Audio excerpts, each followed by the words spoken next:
Namo Buddhaya. Halo pemirsa Dharma TV, apa kabar? Semoga Anda dalam kondisi yang sejahtera, bahagia pada kesempatan kali ini, dan tentunya tidak kekurangan apapun di dalam kehidupan ini. Baik pemirsa Dharma TV, tentunya hari ini kita akan membahas satu tema yang menarik di acara Manage Your Mind, yaitu memotong reaksi pikiran yang tidak berguna. Ada kata kunci kita yaitu mind it's not everything, bahwa segala-galanya bukan berasal dari batin. Mind it's not everything, batin bukan segala-galanya, but everything is come from mind. Tetapi segala-galanya berasal dari batin kita. So manage your mind. Nah, kita akan mengenal apa itu batin, apa itu pikiran di dalam diri kita. Baik, kita akan berbincang-bincang dengan narasumber kita yang luar biasa. Beliau adalah Bhikkhu Dhammawicaya Mahathera. Apa kabar Bante? Ya, Sukihoto, Namo Buddhaya. Semoga sejahtera, makmur, dan sukses bagi kita semua dengan memiliki kebijaksanaan bersinar di dalam batin dan pikiran kita bersama. Ya, Bante, kesempatan di tema kali ini yaitu memotong reaksi pikiran yang tidak berguna. Saya lihat bahwa banyak sekali yang masih belum tahu itu pikiran itu berguna apa tidak, karena mereka pikir itu berguna aja gitu, walaupun itu mungkin menurut saya itu tidak berguna seperti itu, dan itu benar-benar dia pegang, ini penting gitu, ini penting banget gitu. Nah, sebenarnya bentuk pikiran yang bagaimana sih yang dikatakan tidak berguna di Bante? Ya, otomatis kalau kita harus lihat juga pikiran-pikiran itu memang ada yang positif, juga ada yang negatif. Jadi siapapun juga kalau memiliki pikiran negatif, gelisah, takut, cemas, bingung, khawatir, jengkel, serakah, bernafsu, pemarah, jadi semua apapun yang negatif itu adalah sesuatu yang tidak berguna. Maka dari itu lawannya itu bagaimana kita harus memiliki pikiran-pikiran positif. Maka dari itulah yang dikatakan kita harus belajar mempelajari mana yang positif dan mana yang negatif itu. Semuanya ini sudah dibabarkan dengan jelas oleh Sang Buddha di dalam Abhidhamma. Yang positif itu berapa bagian, yang negatif itu berapa bagian. Kita itu harus mengatasi dengan cara bagaimana semua itu. Disitulah yang dikatakan Sang Buddha itu ahli di dalam manajemen cara berpikir.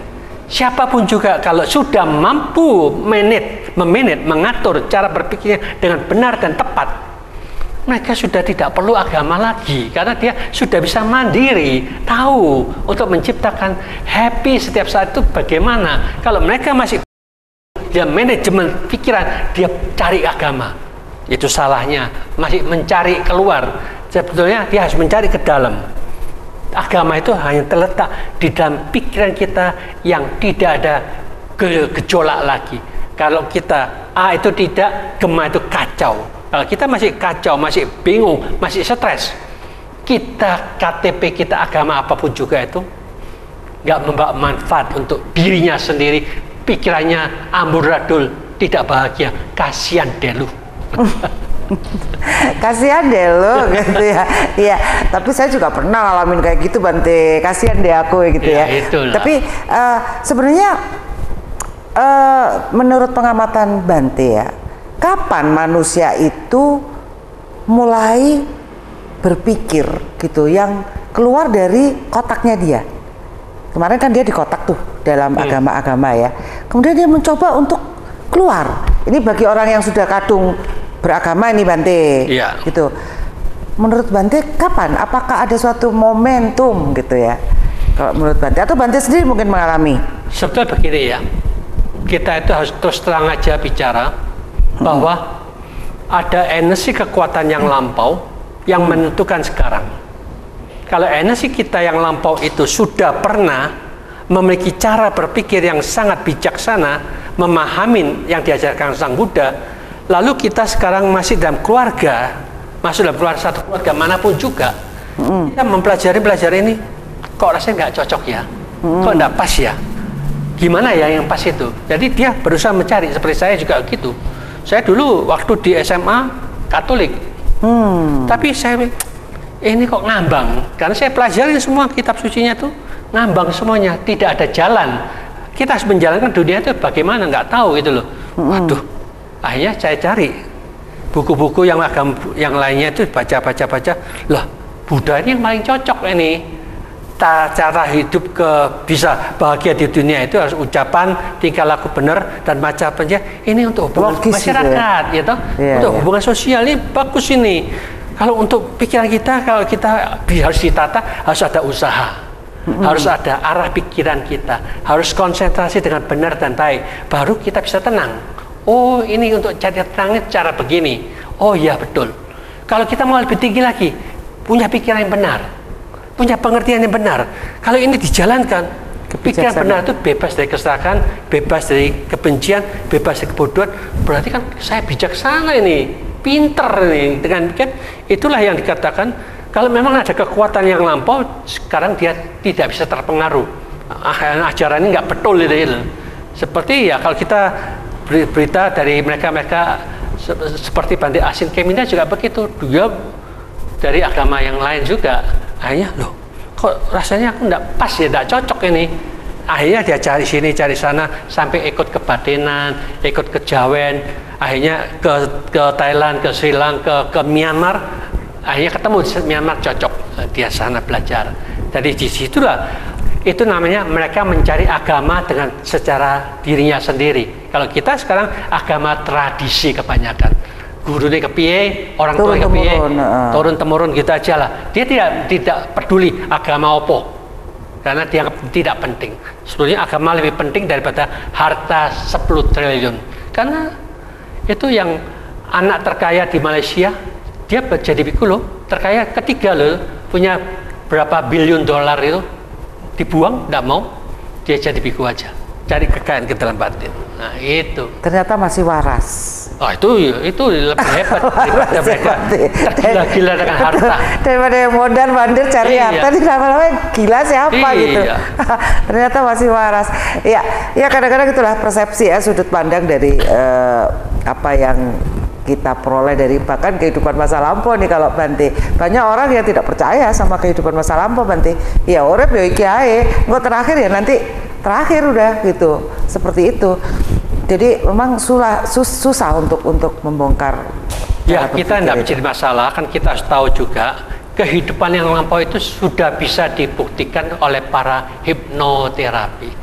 Para ilmu pengetahuan sudah menyelidiki, sudah menganalisa, sudah membuat buku.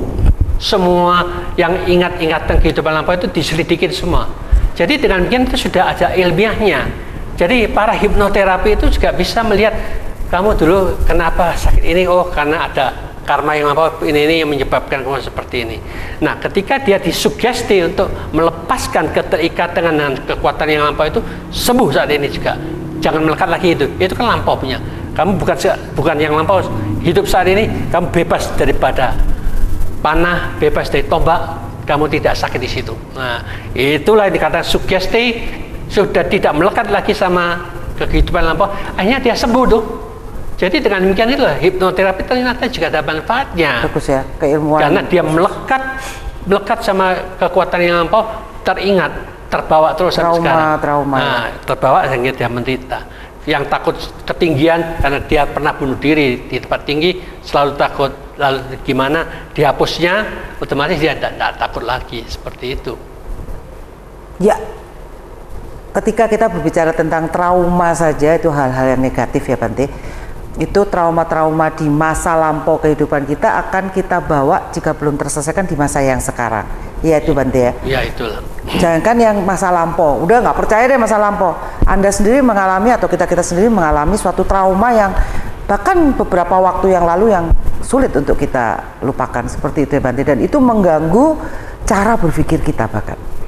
Ya itulah bagaimana kita diminta untuk belajar menata pikiran kita. Kalau kita masih tetap trauma itu berarti kita melekat dengan memori kita yang lampau itu. Bagaimana kita tidak melekat lagi itu caranya gimana? Nah itu bagaimana caranya memotong? Itulah yang kita harus belajar dengan cara yang sangat spesifik di dalam tata kelola pola berpikir yang sangat super dahsyat. Tapi kan tidak bisa cuma dibicarakan saat ini. Kita harus bicara dengan latihan meditasi. Baik, jadi cara memotong pikiran tidak berguna itu harus dengan praktek. Tidak cuma, oh ini tidak berguna atau ini trauma gitu, terus tak hilangin, nggak bisa ya. Ternyata nggak semudah itu ya, Bante. Tidak semudah yang kita katakan itu. Yang penting kita bagaimana kita itu selalu merenungkan dan menganalisa bagaimana caranya supaya kita tidak melekat. Kita marah sama si A, kenapa ya kok marah? Nah, dianalisa di situ. Bagaimana caranya kita bisa mengatasinya supaya kita itu, oh ternyata saya itu bisa marah sama si A itu, yang didelok itu saya ngelek. Tapi kan sebenarnya ini kan masih bagus dia. Dia menyenangkan istrinya, menyenangkan anak-anaknya, membuat perusahaan, bisa membuat anak buah banyak. Jadi kita lihat segi positifnya. Oh dia banyak energi positifnya daripada mereka yang lain. Ya dialah, sudahlah. Dia menyalahkan kita satu orang ya masih tidak apa-apa lah, kan dia ribuan orang membahagiakan yang lain. Sudah kita netralkan seperti itu. Jadi dengan demikian siapapun juga melihat segi positif dari musuh kita bisa memaafkan kesalahan mereka. Ya, selesai. Ya, Bante, kayak kemarin rame ya pemilihan pemilu, Bante, dan itu orang-orang benar-benar terjebak di dalam pikiran negatif dan positif itu tadi, dan apakah itu hasil dari kinerja pikiran yang mungkin tidak terlatih? Jangan jawab dulu ya, Bante. Pemirsa Dhamma TV, tentunya kita akan bahas setelah satu ini. Jangan kemana-mana.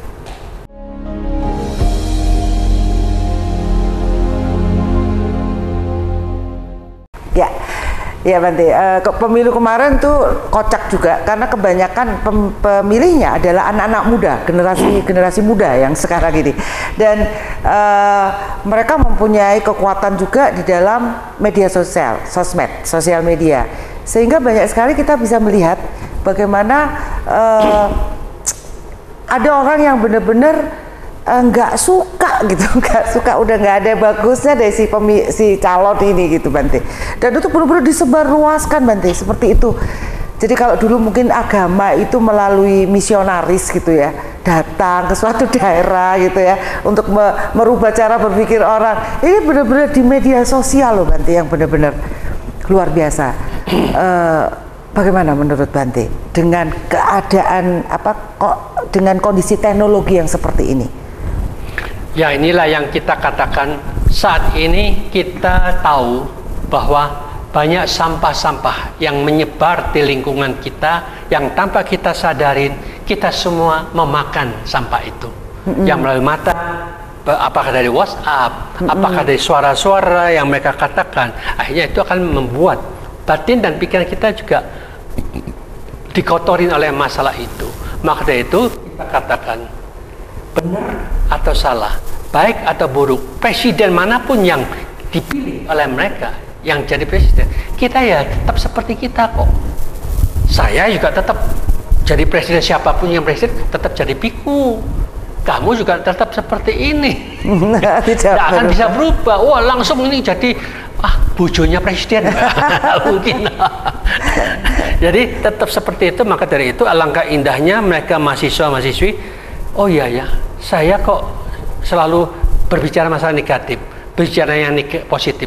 Si ini yang kita dukung positifnya, yang kita tidak dukung untuk negatifnya. Jadi otomatis bicara yang positif negatif ternyata dalam pikiranku. Saya mau jadi presiden ke dalam diriku sendiri. Nah, bagaimana kita menata pikiran kita ini supaya tidak membiasakan untuk condong menjelekkan. Jadi kalau kita menggosipkan, menjelekkan, mau menghancurkan pihak yang lain, apa gunanya kita? Apa manfaat untuk diri kita? Oleh karena mereka itu dapat gajian, ternyata misalkan, ayo kamu ikut kita dapat 3 juta, nah, mungkin dia kerja toh. Nah, otomatis dia melakukan sesuatu yang negatif itu karena dapat uang 3 juta.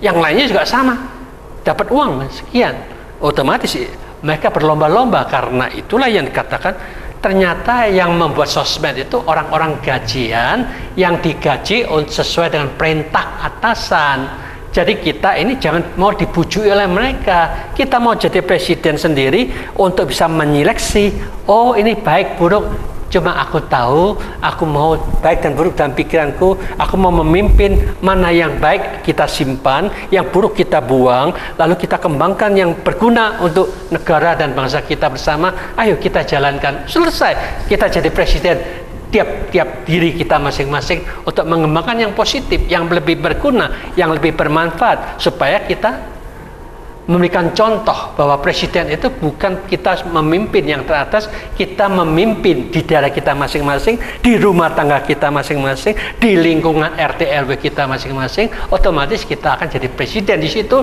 sudah lumayan cukup. Ya. Bagus toh? Bagus. Pak Bante, sebenarnya itu berasal dari mana sih pikiran tidak berguna itu bisa muncul? Dari mana kok tiba-tiba muncul gitu dia? Ya pasti itu kalau kita lihat tidak ada bisa berbeda, semua karena keserakahannya, semua ketidaksenangannya, semua karena ketidaktahuan di dalam cara mengolah pikiran yang tepat arah gimana, tepat guna itu gimana. Jadi sumbernya dari ini semua. Maka dengan demikian itu kalau kita tahu sumber penyakit semua orang itu dari serakah, benci dan bodoh, maka itu kita ngatasin semua. Bagaimana kebencian itu bisa kita hilangkan? Oh ternyata ini harus dilawan dengan cinta kasih. Kalau keserakahan ini, oh ternyata kita harus dilawan dengan sering membantu, menolong, melakukan sesuatu yang positif sebanyak yang bisa kita lakukan. Bagaimana kita bisa menghancurkan kebodohan kita? Ternyata perlu kebijaksanaan, perlu kepandaian. Orang yang mau bijaksana itu ternyata dia harus banyak belajar, membaca. Harus berani membaca kitab suci semua agama. Harus berani juga untuk menanyakan dan menjawab bagaimana jawaban mereka. Jadi tanya jawab itu bisa membangkitkan kebijaksanaan. Juga mendengarkan ceramah-ceramah dari semua agama. Kalau itu memang bagus, itu berguna, itu bijaksana, kita ambil. Jadi bukan yang ngomong ini kan bukan agamaku, aku nggak mau dengarkan. Itu salah. Jadi kita yang bijaksana, yang mau meningkatkan kebijaksanaan, dia harus belajar untuk seperti itu. Berani belajar, berani mendengarkan, berani untuk menganalisa mana yang benar sebagai benar, mana yang tidak benar, yang tidak berguna, tetap kita buang. Jadi dengan cara seperti inilah kebodohan akan bisa dihilangkan. Ini otomatis akan mengikis. Keserakahan kita juga berkurang, kebencian juga akan berkurang karena kita sudah mulai agak bijaksana gitu. Agak ya Bante? Iya. Jauh banget nih dari bijaksana. Nah Bante, kebanyakan ya manusia itu kan masih mengejar 3 tuh, harta, ya kan, tahta, ya kan, karir, dan kemudian cinta, ya kan Bante. Berkutat di situ aja, berkutat. Apakah itu sesuatu yang wajar atau tidak Bante? Berguna nggak sih? Memang begitulah dunia ini kan, istilahnya manusia ini banyak tidak tahu, mereka terikat dan kecemplung ke dalam masalah yang sesungguhnya menjadi masalah dunia itu. Sehingga mereka tidak pernah ada yang membahas bagaimana untuk bisa meningkatkan kekayaan batin. Itu yang belum pernah dibahas secara total oleh siapapun juga. Maka dari itu kalau sudah terikat sama materi, otomatis semuanya juga sama karena sudah ketularan toh. Dari orang tua kita begini, kakek nenek kita juga seperti itu, dulunya juga seperti itu, kita ngikutin. Kalau orang tua dia bijaksana, dia membimbing anaknya, kamu tahu bahwa kita itu yang kita cari itu sebenarnya ini loh, yang penting itu ini, yang ini ada sekunder ya toh, yang ini yang utama, yang mana yang utama dan mana sekunder tidak bisa dijelaskan. Mengapa dikatakan utama? Mengapa dikatakan sekunder? Maka dari itu itulah yang perlu dikembangkan, dijelaskan secara detail oleh mereka-mereka yang mengerti dan paham. Maka dari itulah yang dikatakan kita harus paham bahwa siapapun juga yang memiliki kekayaan apapun juga, contohnya Pangeran Siddhartha, dia sudah punya istana, sudah mau jadi presiden. Ya nggak bisa jadi raja, pasti dia bisa melepaskan semua kekayaannya karena dia merasa dia sudah menjadi pangeran, dia merasa ini bukan kebahagiaan dari puncak duniawi ya? Sudah merasakan kebahagiaan yang duniawi, tapi merasa bukan yang aku cari, ada kebahagiaan yang belum aku temukan. Akhirnya dia cari, ditemukanlah kebahagiaan yang lebih hakiki, otomatis yang rendahan dibuang untuk mendapatkan yang lebih hakiki. Kalau kita tidak tahu harga sesuatu yang lebih hakiki, lebih tinggi nilainya kebahagiaan, otomatis mereka tetap menganggap itu yang bahagia. Maka dari itulah yang dikatakan, siapapun juga yang ingin mendapatkan kebahagiaan yang tinggi itu, setidak-tidaknya mereka harus latihan meditasi.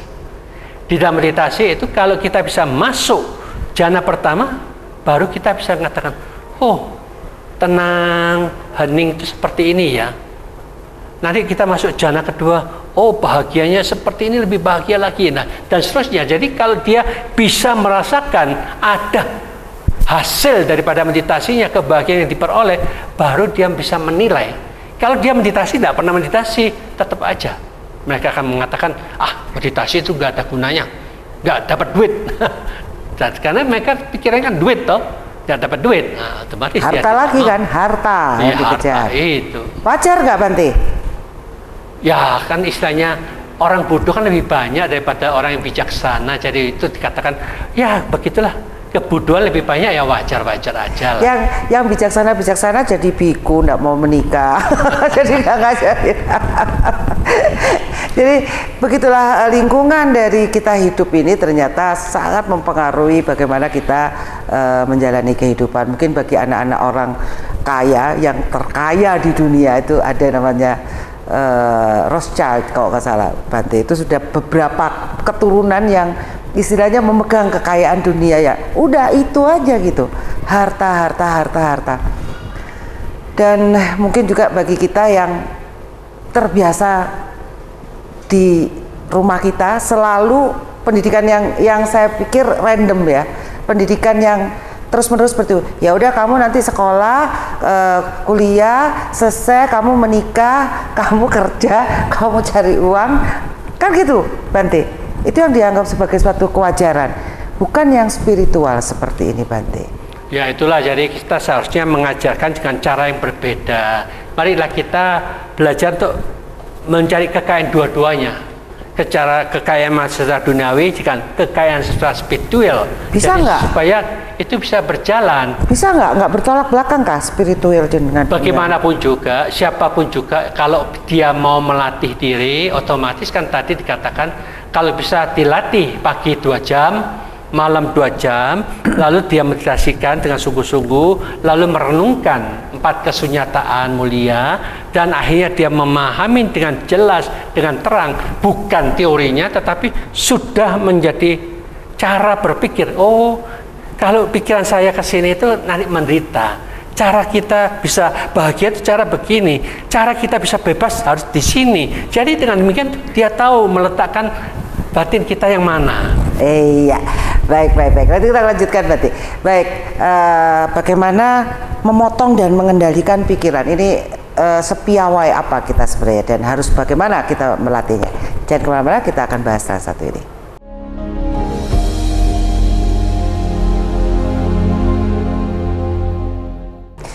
Ya, baik pemirsa Dharma TV, tentunya masih di memotong reaksi pikiran yang tidak berguna.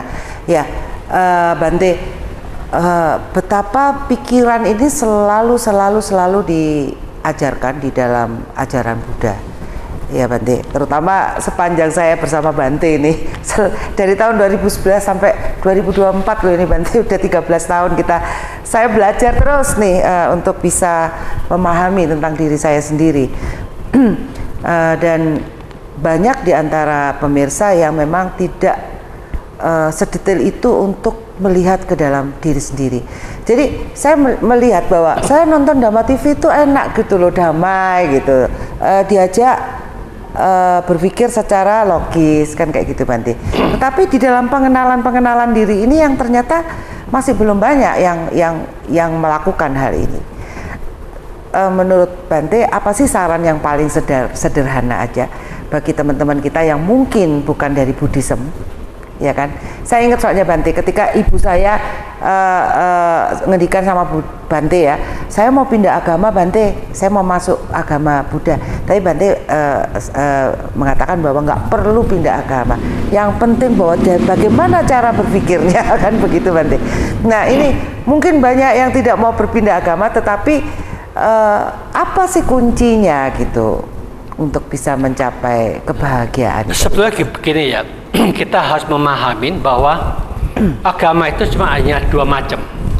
Satu macam menekankan semuanya itu tergantung Tuhan yang menentukan sebagai inti poin yang paling penting. Tetapi agama Buddha ini pikiran adalah kunci poin yang paling penting. Maka dari itu siapapun juga yang menekankan poin yang paling penting, itulah yang terus yang dibahas. Maka itu kalau kita membahas masalah pikiran, siapapun juga punya pikiran. Maka itu kalau kita boleh percaya ini, percaya itu silakan.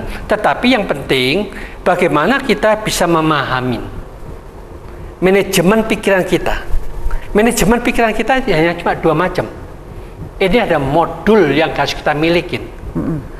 Satu, modul yang pertama di dalam Dhammapada, segala sesuatu dipimpin oleh pikiran kita, dibentuk oleh pikiran kita, dibiasakan oleh pikiran kita. Siapapun yang membiasakan dengan pikiran-pikiran negatif, itulah sumber penderitaan akan muncul di dalam diri kita. Jadi kalau kita benci, jengkel, mangkel, kacau, frustrasi, stres, ya awake dhewe yang menderita. Maka dari itu mengetahui seperti ini ya otomatis orang yang bijaksana dia tidak mau menderita. Maka jangan berpikiran negatif. Maka itu yang negatif ini kita buang. Kita revolusi mental kita diganti modul yang kedua. Modul kedua ini adalah segala sesuatu dipimpin oleh pikiran kita, dibentuk oleh pikiran kita, dibiasakan oleh pikiran kita. Siapapun yang membiasakan dengan pikiran-pikiran positif, kebahagiaan itulah yang mengikutinya. Kalau kita mau bahagia, oh ternyata aku mau bahagia tuh dimanapun juga aku selalu berpikiran positif, aku bahagia. Maka dari itu Sang Buddha yang mengatakan siapapun juga setiap detik bangkitkan aja lah sadar damai, sadar damai. Sadar damai itu artinya Sang Buddha mencapai kesadaran yang sempurna. Disitulah dia menemukan kedamaian yang sempurna. Kita masih belum sadar sempurna, otomatis kita ambil aja sadar dan damai. Damai itu sebagai pedoman iki loh yang aku cari. Kalau kita sudah setiap detik dimanapun juga ada positif, tidak membikin pikiran negatif, bukankah itu satu kebahagiaan? Jadi yang gelisah, yang bingung, yang takut, yang cemas, hilang kabeh. Orang ono pikiranku. Yang ada cuma sadar damai, sadar damai. Oh indahnya dunia ini. Begitulah kita mampu menciptakan kebahagiaan. Buat apa kita menggantungkan sesuatu yang di luar diri kita? Itulah yang dikatakan self-development bisa dibangun oleh diri kita masing-masing. Kita setelah mampu membangun seperti ini, mampu menciptakan kebahagiaan, kita tidak perlu menggantungkan, minta yang di luar diri kita. Kalau kita masih lemah, kesempatan guru-guru yang merasa pintar itu menguasai kita untuk kita jadi lemah terus, untuk menggantungkan terus. Kasihan, diajarkan mengsugesti kita dijajah, tapi kita tidak tahu kalau kita terjajah. Itulah kasihan orangnya. Ya, jadi saya jadi kepikiran juga Bante bahwa kita ini sebenarnya disugesti ya. Disugesti. Kalau memang Tuhan itu maha sosok itu, misalnya ada dua pertandingan olahraga nih, sama-sama meminta pada Tuhan, katanya Tuhan itu satu gitu ya. Ya. Terus yang satu yang satu kalah, yang satu menang. Berarti Tuhan beri kasih dong. Lah, yang nyokok yang mana yang besar itu? Akhirnya balik lagi ke situ.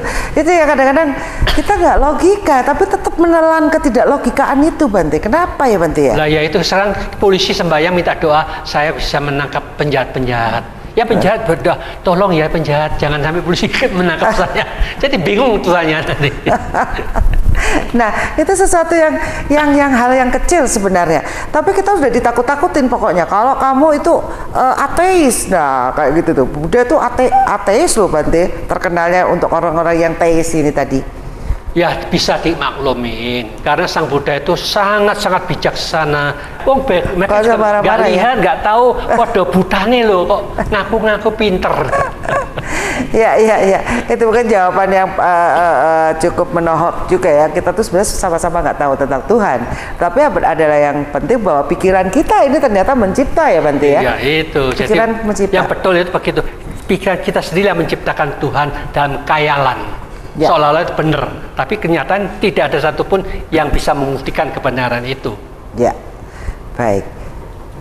Jadi suatu perjalanan spiritual yang dari ribuan tahun yang lalu sampai sekarang kok ya masih ada aja orang yang sebodoh itu. Kenapa, Bante?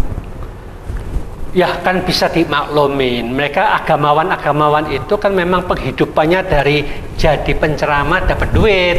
Apa karena mereka sebenarnya sudah tahu, tapi karena ini pekerjaannya cari duit, maka dia bikin seperti itu, Bante? Ya itulah, jadi itu ya? Sebagai penghasilan mereka untuk makin dibohongin, mereka senang dibohongin ya, mereka kan makin dapat kaya. Ya ampun, Bante, jadi banyak sekali yang mencari uang dengan modus seperti itu dong, Bante, bohong dong. Ya itulah.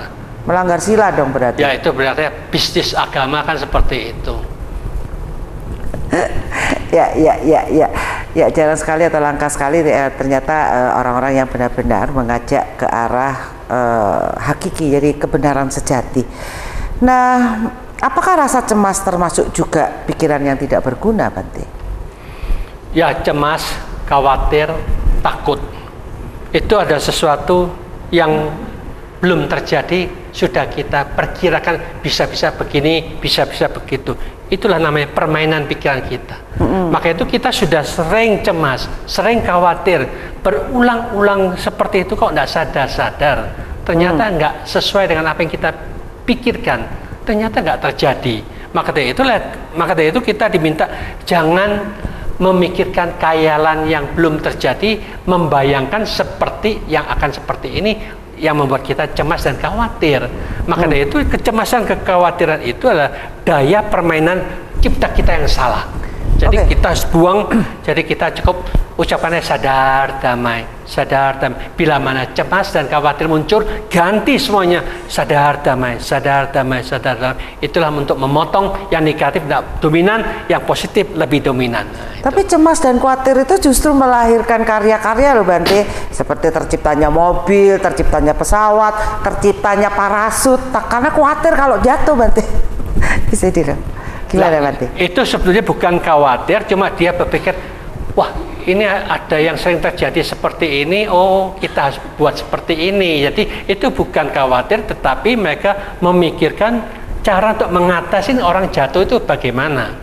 Cara untuk mengatasi supaya kita bisa terbang itu bagaimana. Jadi itu bukan cemas, bukan khawatir, tetapi memikirkan untuk menemukan way out supaya kita bisa selamat, semuanya selamat, diri kita selamat.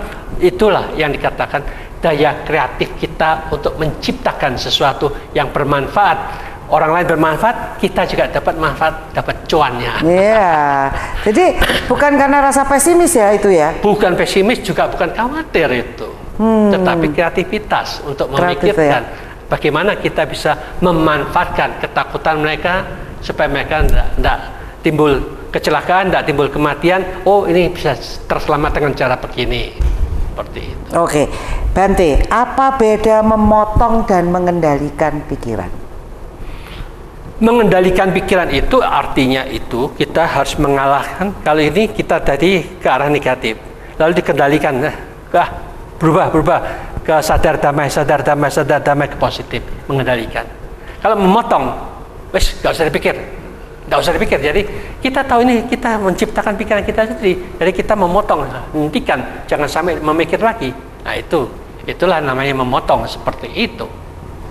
Oke, memotong. Satunya lagi mengendalikan. Kalau memotong ya udah nggak usah dipikirin, selesai ya. Kalau mengendalikan tadi mengarahkan, dipindahkan ke positif, dikendalikan ke positif.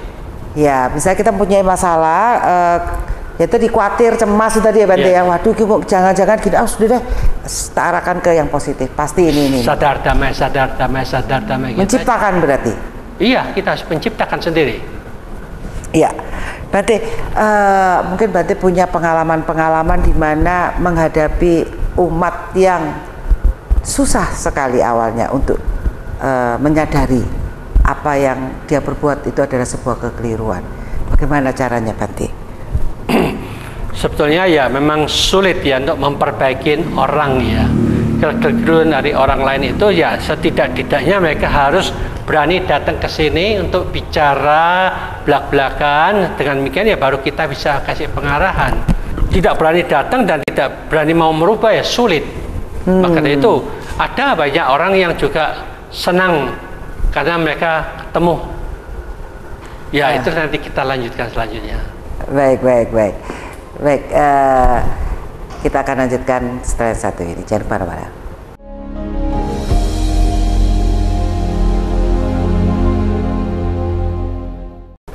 Baik, bisa Dharma TV, tentunya mari kita lanjutkan Manage Your Mind, memotong reaksi pikiran yang tidak berguna.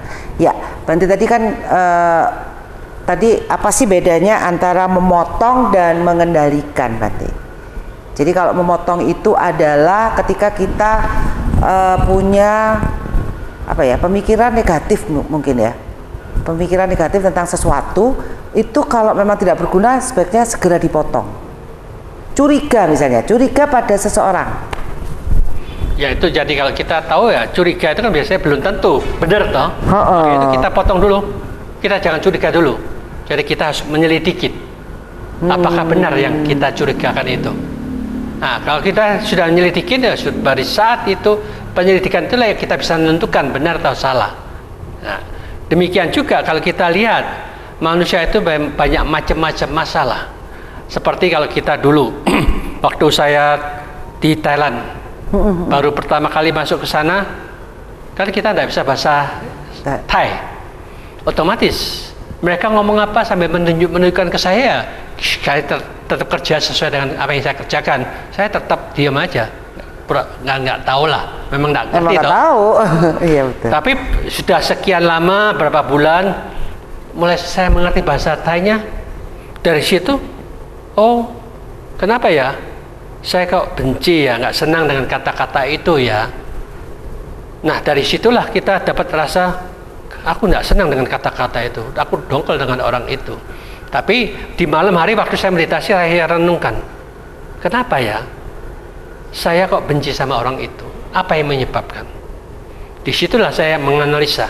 Oh, selalu dimulai dengan apa sebabnya ya? Iya, ya itu ya. Yang harus dianu ya, Bante. Iya, itu harus direnungkan toh. Ketika dulu berapa bulan yang lalu saya enggak ngerti. Aku kok adem ayem aja.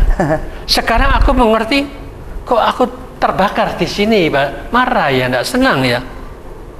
Yang enak yang mana? Yang tidak tahu atau yang tahu? Ternyata aku tahu malah menderita. Nah, disinilah yang dikatakan bagaimana cara berpikir kita supaya kita sungguh-sungguh bijaksana. Orang bijaksana kan itu bisa dikatakan berpura-pura tidak tahu supaya kita tidak menderita. Dan juga tahu tapi mengatasi yang kita ketahui itu dengan cara bagaimana. Akhirnya kita anggap saja saya tidak tahu bahasa yang mereka katakan. Bukankah aku lebih damai? Kalau aku sekarang marah, bagaimana kita mengatasi kemarahan ini? Oh, ternyata disinilah yang aku harus mikirkan. Mereka itu bukan masalah. Mereka ada guru kita. Mengajarkan kita itu dengan kata-kata itu, bagaimana kita bisa mengolah kata-kata sampah itu jadi pupuk. Pupuk aku sabar. Supaya aku sabar itu bagaimana mengatasi semua ini. Pupuk itu supaya aku bisa tetap tenang itu bagaimana. Pupuk itu bisa membuat aku tambah bijaksana. Bagaimana supaya ini bisa muncul. Disitulah kita renungkan. Oh, begitu, dengan demikian aku tidak boleh marah sama si orang-orang itu yang tadi kata-kata kasar itu, atau mungkin dia menyinggung macam-macam lah. Kita tidak boleh marah. Tapi terima kasih, aku mendapatkan guru yang bisa dapat pelajaran dari mereka, ya toh. Dengan cara seperti inilah yang dikatakan, oh ternyata itu perlu ada kesabaran untuk mengatasi itu. Oh itu perlu juga ada pengendalian. Oh itu perlu juga adanya kebijaksanaan supaya pupuk ini bisa berproses dengan tepat. Bagaimana mengolahnya? Bijaksana itu bagaimana? Bijaksana itu dalam arti kata kita mengerti setiap detik kita masing-masing ini, bumi kita itu sudah bergerak 30 kilo loh tiap detik. Badan kita sudah ratusan juta sel-sel yang mati dan muncul lagi. Pikiran kita sudah triliunan yang bergerak, berproses, muncul dan tenggelam. Jadi semuanya bergerak. Saya bergerak, situ bergerak. Yang tadi dia nyaji maka kita sudah bukan orang yang sama, sudah berbeda semuanya. Tempatnya sudah berbeda, bukan orang yang sama, tempatnya juga berbeda. Lalu yang saya marah yang mana? Inilah kebodohan kita. Oh, aku bodoh kalau gitu memarahi dia lagi. Jadi itulah yang dikatakan memahami ilmu pengetahuan yang kita pelajari, dianalisa seperti itu, kebijaksanaan muncul. Inilah yang dikatakan belajar agama itu bukan dijadikan kita jadi bodoh. Bagaimana kita tambah bijaksana? Kalau guru-guru bisa mengajarkan murid-murid tambah bijaksana, wah, Indonesia ini menjadi sumber daya manusia yang luar biasa. Kebijaksanaan merajalela, orang tambah pintar. Tidak mau dibodohin lagi. Jadi otomatis yang dipilih ajaran yang bijaksana yang dipilih oleh mereka, bukan ajaran yang pembodohan, pembenaran. Jadi yang benar-benar sungguh-sungguh benar, sungguh-sungguh bermanfaat, sungguh-sungguh mampu menciptakan kebijaksanaan itu. Ya, wow, ini benar-benar harus direnungkan ke dalam ya. Kalau saya pribadi pemirsa, memang dari orang tua itu kita memang punya label agama ya Bante ya, dan di awal-awal juga kita mengikuti aturan itu, tapi kemudian ketika kita sekolah di sekolah yang beda agama akhirnya berkembanglah ilmu kita atau wawasan kita tentang agama-agama itu. Dan saya banyak sekali melihat, ya mohon maaf ya Bante ya, ini pribadi banget, saya melihat bahwa semua bahasanya itu propaganda kebanyakan, jadi berpromosi. Dan ternyata setelah saya ketemu dengan para guru-guru dari ajaran-ajaran tersebut, ternyata ya mereka memang diajarkan untuk mempromosikan gitu, mempropagandakan gitu bahasanya. Jadi dia pernah tanya dengan seseorang ya, guru agama juga, apakah di situ tidak diundang dari agama-agama lain? Ya diundang, kita juga kadang diskusi, tapi kita selalu yang dikatakan bahwa kita adalah yang terbenar seperti itu. Jadi semuanya merasa dirinya itu benar, tapi itu semua adalah bahasa propaganda akhirnya Bante. Nah yang kebenaran sejati ini yang mana gitu loh. Jadi kadang-kadang kita tuh mendengarkan malah tambah tersesat gitu, nggak diajak ke dalam. Ini loh Bante yang saya lihat justru di Dhamma TV ini, kenapa saya senang gitu, karena sekali lagi saya mengalami bahwa nggak perlu kamu pindah agama, yang penting kamu punya kesadaran, kamu benar-benar berada di jalan yang benar seperti itu. Dan Dhamma TV tetap konsisten sampai sekarang saya lihat Bante. Bante waktu sudah tinggal 3 menit, Bante mungkin bisa memberikan kesimpulan dari apa yang kita bicarakan. Para pemirsa Dhamma TV yang berbahagia, marilah kita bersama-sama mulai sekarang dan seterusnya berani untuk belajar, menggunakan mata kita sebagai kitab suci. Apapun yang kita lihat, lihatlah dengan penuh kesadaran. Bila mana timbul benci, marah, bingung, kacau, stres, nafsu muncul, itu kitab suci kotor muncul melalui mata kita. Tetapi apapun yang kita lihat, cobalah kita bersama-sama melatih. Lihatlah dengan penuh kesadaran, bisakah kita tetap menciptakan batin dan pikiran kita jernih, hening, tenang, damai dan bersih. Bila mana itu bisa, berarti kita sudah bisa menggunakan kitab suci berjalan melalui mata kita. Apapun yang kita lihat ternyata mampu membuat kita batin dan pikiran tetap jernih, tetap damai. Begitu juga, marilah kita lihat telinga kita. Apakah kita yang sering mendengarkan apapun juga, kalau yang kita dengarkan itu membuat kita marah, jengkel, nggak senang dengan kata-kata itu akan membuat kitab suci muncul melalui telinga kita, mengotorin batin dan pikiran kita.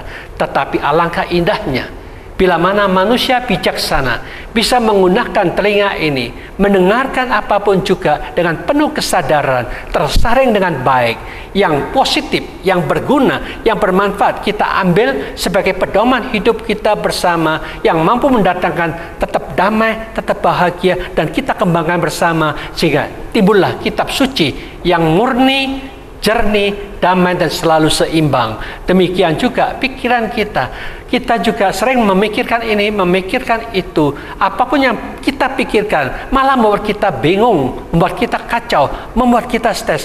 Itulah yang dikatakan kitab suci telah muncul di dalam pikiran kita yang kotor, bahwa kita membaca kitab yang kotor itu. Tetapi alangkah indahnya mulai saat ini, pandai-pandailah mengolah pikiran kita dengan tepat arah, tepat guna. Apapun yang kita pikirkan, pikirkan dengan penuh kesadaran, saring sebaik-baiknya. Masukkan yang murni, yang baik, yang berguna, kita gunakan, kita manfaatkan sebaik-baiknya untuk timbulkan sesuatu yang membuahkan keindahan, membuahkan kebagusan, membuahkan kedamaian, membuahkan kebahagiaan. Itulah yang dikatakan kitab suci akan muncul di dalam pikiran kita dengan penuh kesadaran. Kita memikirkan apapun juga ternyata mampu membentuk dan menciptakan pikiran kita tetap jernih, tetap hening, tetap damai, dan selalu bahagia. Itulah hebatnya kitab suci. Ada yang di dalam diri kita, sumber kebahagiaan mampu kita ciptakan bersama. Semoga semua makhluk